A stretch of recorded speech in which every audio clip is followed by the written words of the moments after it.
আমাৰ শ্ৰী শ্ৰী আঠখেলীয়া নামঘৰ যিভাগ অতিথিশালা বৰ পৰিত্যক্ত হৈ গৈছিল, আমি সেইখিনি মেৰামতি কৰি যোৱা 1 ফেব্ৰুৱাৰী তাৰিখৰ পৰা সমূহ অতিথিশালা নাবাসীসকলৰ কাৰণে মুকলি কৰা হৈছে।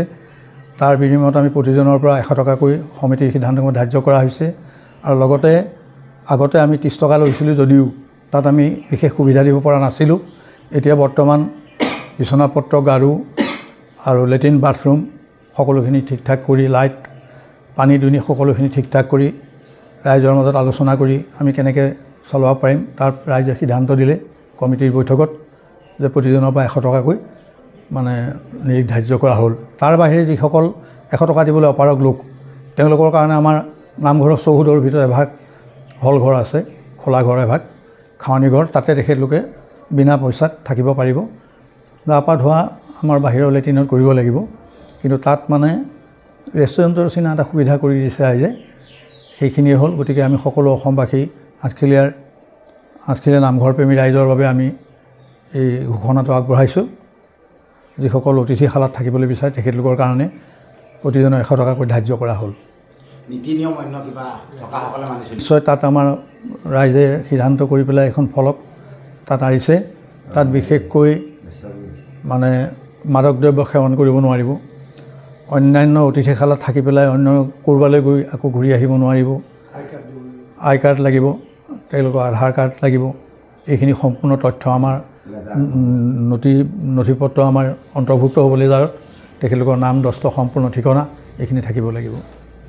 সেইখিনি আমাৰ নীতি নিৰ্দেশনা। বাকী আৰু আধ্যাত্মিক ধৰ্মীয় নীতি নিৰ্দেশনা সকলোখিনি মানিবই লাগিব।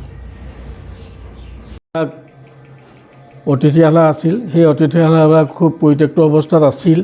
সেইভাগ কমিটিয়ে পুনৰবাৰ নিৰ্মাণ কৰি যিখিনি যাৱতীয় কৰিব লাগে মেৰামতি কৰি সকলোখিনি সুবিধা কৰি দিয়া হৈছে, ৰং পেইণ্ট কৰি দিয়া হৈছে, লেট্ৰিন বাথৰুমৰ সুবিধা কৰি দিয়া হৈছে, লাইট দিয়া হৈছে। তাত আপোনাৰ থাকিবৰ কাৰণে সেৱকীসকলক গাদী দিয়া হৈছে, গাৰু দিয়া হৈছে, বিচনা চাদৰ দিয়া হৈছে, আঁঠুৱা দিয়া হৈছে।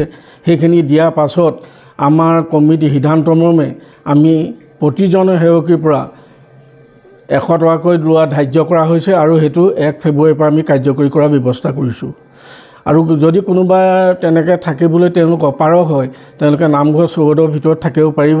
তাত কিন্তু যিখিনি যাৱতীয় সুবিধা দিব লাগে সেইখিনি সুবিধা তাততো উপলব্ধ নহ'ব। গতিকে এইখিনি কথা ৰাইজক জনোৱা হৈছে। আঠখেলীয়া নামঘৰ পৰিচালনা কমিটি, কৰ্ণাধাৰ কমিটিয়ে এইটো আপোনালোকৰ যোগেদি সকলো অসমবাসী ৰাইজলৈ এইটো অৱগত কৰি আহ্বান জনোৱা হৈছে। নামঘৰ ভিতৰত থাকিলে কোনো পইচা দিব নালাগে। যদি অতিথিশালাত থাকে তাতহে 100 টকা তেওঁলোকে দিয়া। অতিথিশালাত থাকিবৰ কাৰণে তেওঁলোকে প্ৰথমতে আগতীয়াকৈ যোগাযোগ কৰিব লাগিব। যোগাযোগ কৰি তেওঁলোকক তাত এলট কৰা হ'ব। এলট কৰা হ'লে তেওঁলোকে যিখিনি ব্যৱস্থা ইয়াত থাকিব লাগিব সেই ব্যৱস্থাবোৰ হৈছে তেওঁলোকে মাদক দ্ৰব্য সেৱন কৰিব নোৱাৰিব আৰু মদ পানীৰ লগতে খোৱা বোৱা আৰু মাছ মাংস এই ব্যৱহাৰ হ'ব নোৱাৰিব।